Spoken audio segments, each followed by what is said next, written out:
কল্পনা করুন আপনার চারপাশের প্রতিটি মানুষ ভয় আর সন্দেহে ভুগছে। এক ব্যক্তি যিনি ছায়ার মতো পৃথিবীর বিভিন্ন প্রান্তে লুকিয়ে রয়েছেন, তার বিরুদ্ধে যুদ্ধ ঘোষণা করেছে বিশ্বের সবচেয়ে শক্তিশালী রাষ্ট্র।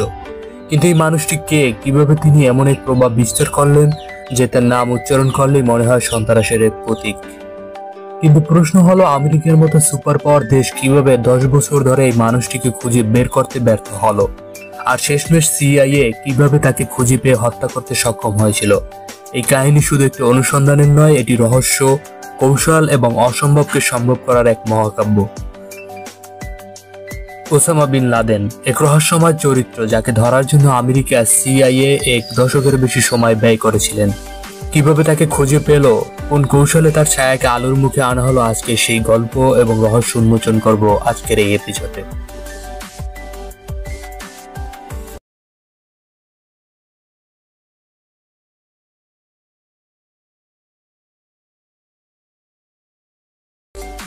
ওসামা বিন লাদেনের জন্ম 1957 সালের সৌদি আরবে। তিনি ছিলেন ধনকুবের ব্যবসায়ী মোহাম্মদ বিন লাদেনের 17তম সন্তান।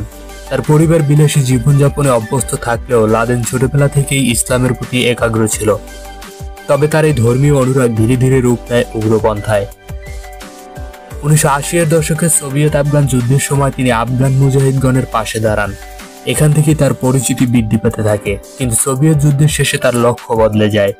তিনি মনে করতেন পশ্চিমা বিশ্ব মুসলিম উম্মার সবচেয়ে বড় শত্রু।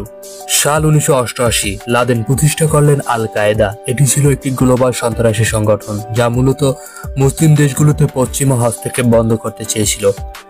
1998 সালে লাদেন সরাসরি যুক্তরাষ্ট্রের বিরুদ্ধে যুদ্ধ ঘোষণা করেন। এরপরই ঘটে যায় ইতিহাসের সবচেয়ে ভয়াবহ ঘটনা, যা 9/11 হামলা নামে পরিচিত। সাল 2001 11 সেপ্টেম্বর 4টি যাত্রীবাহী বিমান ছিনতাই করে আত্মঘাতী হামলাকারীরা। 2টি বিমান ওয়ার্ল্ড ট্রেড সেন্টারের টুইন টাওয়ারে আঘাত হানে। একটিকে পেন্টাগনে এবং আরেকটি সংখ্যা থাকলেও তা লক্ষ্যবস্তুতে পৌঁছাতে ব্যর্থ হয়। এই হামলায় প্রায় 3000-এরও অধিক মানুষ প্রাণ হারায়।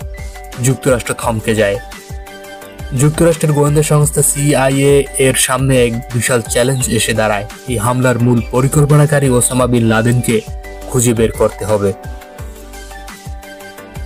9/11-এর পর আমেরিকা ঘোষণা করলো ওয়ার অন টেরর। আফগানিস্তানের তালেবান সরকারকে উৎখাত করা হয়, কিন্তু লাদেন ছিলেন ধরাছোঁয়ার বাইরে।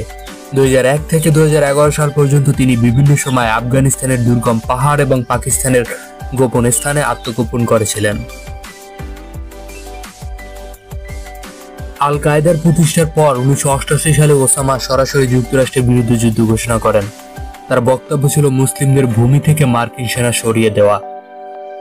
এরপরই আল কায়েদা সারা বিশ্বে বিভিন্ন সন্ত্রাসী হামলা পরিকল্পনা করতে শুরু করেন। 1998 সালে পূর্ব আফ্রিকার 2টি মার্কিন দূতাবাসে বোমা হামলা করেন এবং 2000 সালে ইয়েমেনের অ্যাডেনে মার্কিন যুদ্ধজাহাজ ইউএসএস কোলের উপর হামলা করেন।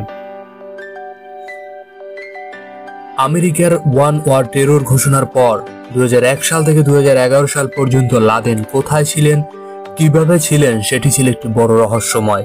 তিনি কখনো আফগানিস্তানের দুর্গম পাহাড়, কখনো পাকিস্তানের বিভিন্ন গোপন আস্তানায় লুকিয়েছিলেন। আমেরিকার গোয়েন্দা সংস্থা সিআইএ এর অনুসন্ধান কৌশল, যা 3 ভাবে বিভক্ত ছিল। প্রথমত মানব গোয়েন্দা, স্থানীয় বাসিন্দা এবং তালেবানদের গতিবিধি পর্যবেক্ষণ করা। দ্বিতীয়ত ড্রোন নজরদারি, তারা আকাশপথে গোপনে বিভিন্ন স্থানের ছবি এবং তথ্য সংগ্রহ করতে থাকে। তৃতীয়ত একটি রহস্যময় কুরিয়ার, লাদেনের বার্তাবাহককে ট্র্যাক করে তার অবস্থান সম্পর্কে নিশ্চিত হওয়া যায়, যার ফলে 2010 সালে সিআইএ জানতে পারে পাকিস্তানের অ্যাবোটাবাদের একটি বাড়িতে লাদেন লুকিয়ে আছেন। এরপর শুরু হয় অপারেশন নেপচুন স্পিয়ার, লাদেনের শেষ অধ্যায়। 2011 সালের 1 মে মধ্যরাত 4টি ব্ল্যাক হক হেলিকপ্টার অ্যাবোটাবাদের বাড়ির দিকে রওনা দেয়। নেভি সিল কমান্ডোরা বাড়ির দেয়াল টপকে ভেতরে প্রবেশ করেন। তারা একে একে প্রতিটি ঘর তল্লাশি করেন। বাড়ির উপরের তলায় ওসামা বিন লাদেনকে খুঁজে পাওয়া যায়। মাত্র 40 মিনিটের অভিযানে লাদেন নিহত হন। লাদেনের মৃত্যুর পর তার দেহ সাগরে সমাধিস্থ করা হয়। আমেরিকা একে তাদের বিজয় হিসেবে ঘোষণা করে। তবে প্রশ্ন থেকে যায়, লাদেনের মৃত্যুকে বিশ্বকে সন্ত্রাসমুক্ত করেছে? আজও আল কায়েদা এবং তার মতাদর্শীরা সক্রিয় রয়েছে। তাদের কার্যকলাপ বিশ্বজুড়ে ছড়িয়ে পড়েছে। ওসামা বিন লাদেন ছিলেন এক ব্যক্তি, কিন্তু তার আদর্শ ছিল সন্ত্রাসের একটি অধ্যায়।